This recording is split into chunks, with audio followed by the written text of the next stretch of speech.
पर राजधानी दिल्ली से आ रही है। विवादों में फंसकर परेशान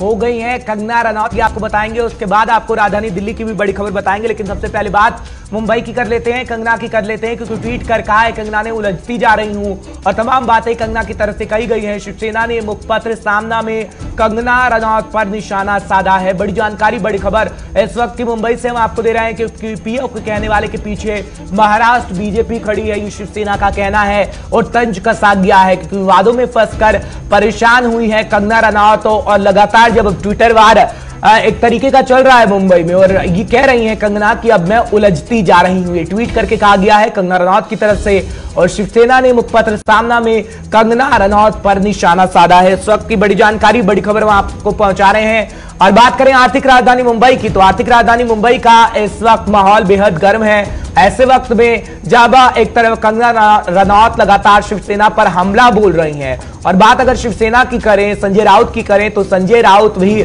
लगातार कंगना रनौत पर निशाना साध रहे हैं और कह रहे हैं कि मुंबई पे पहला हक महाराष्ट्र का है। और तमाम बातें कही गई हैं ट्वीट के माध्यम से। कंगना रनौत की बात करें या फिर मुखपत्र सामना में जिस तरीके से शिवसेना ने कंगना रनौत पर तंज कसा और कहा गया है कि कंगना के पीछे आखिर कौन है, कंगना के पीछे महाराष्ट्र की बीजेपी है। यानी जिस तरीके से फडणवीस ने ट्वीट करके कंगना का साथ दिया और फडणवीस ने शिवसेना पर जो हमला बोला, अब उसको लेकर भी सामना में प्रमुखता से लिखा गया है, जिसके बारे में हम आपको जानकारी दे रहे हैं। ट्वीट करके कहा है कंगना ने कि उलझती जा रही हूं, लेकिन तमाम जानकारी में आप तक पहुंचा रहे हैं कि जब हम सुब्रमण्यम स्वामी की बात करते हैं तो कल उनका ट्वीट इसी मसले को लेकर आया था कि कंगना के साथ इस वक्त हर किसी को खड़ा होना चाहिए, क्योंकि शिवसेना जो गुंडागर्दी पर उतर आई है, और ऐसी गुंडागर्दी पहले देखने को भी मिली थी और आज एक बार फिर देखने को मिली, लेकिन कंगना प्रमुखता से आवाज उठा रही है। तो तमाम बातें मुंबई में इस वक्त चल रही हैं कंगना रनौत को लेकर, क्योंकि कंगना ने जिस तरीके से कहा था मुंबई को लेकर, और तमाम बातें ऐसी हैं जिसके बारे में हम आपको जानकारी दे रहे हैं। अशोक पांडे का रुख कर लेते हैं, तमाम जानकारी अशोक से हम लेने की कोशिश करते हैं मुंबई से सीधा लाइव। अशोक, जानकारी दीजिएगा, क्योंकि एक तरफ शिवसेना है जो सामना के जरिए कंगना पर लगातार हमला बोल रही है, एक तरफ कंगना है अब कह रही है कि मैं उलझती जा रही हूं। क्या कहने का उनका मतलब हो सकता है उलझने को लेकर, और जिस तरीके से ये कहा गया है सामना में कि कंगना के पीछे महाराष्ट्र बीजेपी है? अशोक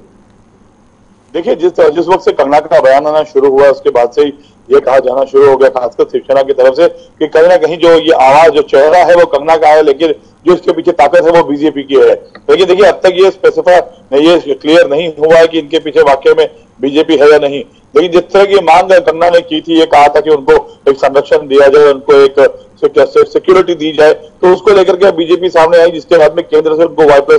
श्रेणी की सुरक्षा भी दी गई। तो कहीं ना कहीं देखिए, जो एक अभिनेत्री होने के नाते और एक बॉलीवुड फिगर होने के नाते जिस तरह का यहाँ पे धमकी दी गई थी कंगना को लेकर के,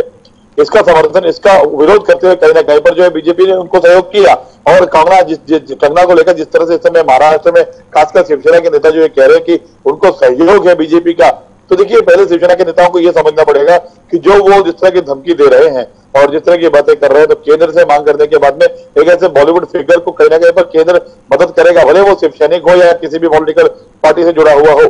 अगर मदद मांगी जाएगी तो केंद्र से मदद मिलेगी। इसको लेकर इनका आरोप लगाना ठीक है, जगह जायज है, लेकिन मुख्य आज ये है जिस तरह से आज सामना में दोबारा ये कहा गया है, जिस तरह से पूर्व एक नेवी अधिकारी को कल पीटा गया था, उसको लेकर के आज ये कहा गया है संजय राउत के संपादकीय में कि जो भी था ये शिव सैनिकों का एक गुस्सा था, रोष था, जो कहीं ना कहीं सही है। देखिए, इस पूरे महाराष्ट्र में इस समय अगर बात करें तो शिवसेना का एक दोहरा चरित्र देखने को मिल रहा है। यहाँ एक तरफ लोगों को पिटाई की जा रही है, मारा जा रहा है शिव सैनिकों की तरफ से, तो वहीं अब शिवसेना के जो बड़े नेता है वो इस बात का समर्थन करते हुए दिखाई दे रहे हैं। हर्ष, लेकिन अशोक, आज बेहद अहम इसलिए भी हो जाता है कि कंगना रनौत आज राज्यपाल से मुलाकात करने वाली हैं। कितने बजे मुलाकात होगी, क्या कुछ इसमें रहने वाला होगा अशोक? क्योंकि लगातार आप हम तक जानकारी पहुंचा रहे हैं, और जिस तरीके से मुखर विरोधी शिवसेना की कंगना रनौत हुई हैं, अब राज्यपाल से उनकी मुलाकात होगी, क्या कुछ इस तरीके से बातें सामने आ रही हैं? क्या शिवसेना के लेकर बातें सामने आएंगी? क्योंकि शिवसेना ने जिस तरीके से कार्रवाई की है, बीएमसी की कार्रवाई हुई है, क्या कुछ राज्यपाल से मुलाकात में होने वाला होगा अशोक? देखिए, आज शाम को 4:30 बजे वो राज्यपाल भगत सिंह कोश्यारी से मिलेंगी, और जिस तरह से कल बाकायदा रामदास आठवले जो आरपीआई के नेता हैं उन्होंने मुलाकात की थी और उन्होंने बताया किस तरह की वर्तमान स्थिति जो है वो महाराष्ट्र में शिवसेना को लेकर के हो गई, और कैसे एक व्यक्तिगत तौर पर एक महिला एक्ट्रेस को सिर्फ उसके बयानबाजी की वजह से जो उसको तकलीफ दी जा रही है, उसी को लेकर कल जो बातें हैं वो रामदास आठवले के बीच में हुई थी। और याद होगा परसों जो है रामदास आठवले कंगना को मिलने के लिए उनके घर भी आए थे। तो ये डिस्कशन हुआ, डिस्कशन के बाद में जिस तरह से शिवसेना एक पॉलिटिकल पार्टी होने के बाद में अपने एजेंडे से हटके जिस तरह से एक अभिनेत्री के पीछे पड़ गई है और जिस तरह से उनका घर डिमोलिश किया गया बिना किसी नोटिस के, बिना उनके इंतजार किए, बताया जा रहा है कि आज शाम को जब मुलाकात भगत सिंह कोश्यारी के साथ में कंगना करेंगी तो ये सारे जो अपने बातें हैं, जो वंचिता जो उनका ऑफिस डिमोलिश किया गया और जो चीजें उनके साथ में हो रही हैं और जो उनको बकायदा बदनाम किया जा रहा है उनके मुखपत्र सामना के जरिए, ये सारी चीजें राइटिंग में जाकर के आज वो उनको देने वाली हैं और बताने वाली हैं कि किस तरह की चीजें एक षड्यंत्र के तहत जो है यहाँ पर उनके खिलाफ जो है महाराष्ट्र में सरकार कर रही है। और एंटायर जो सिनेरियो है अब तक जो हुआ है वो उनको लिखित में देने की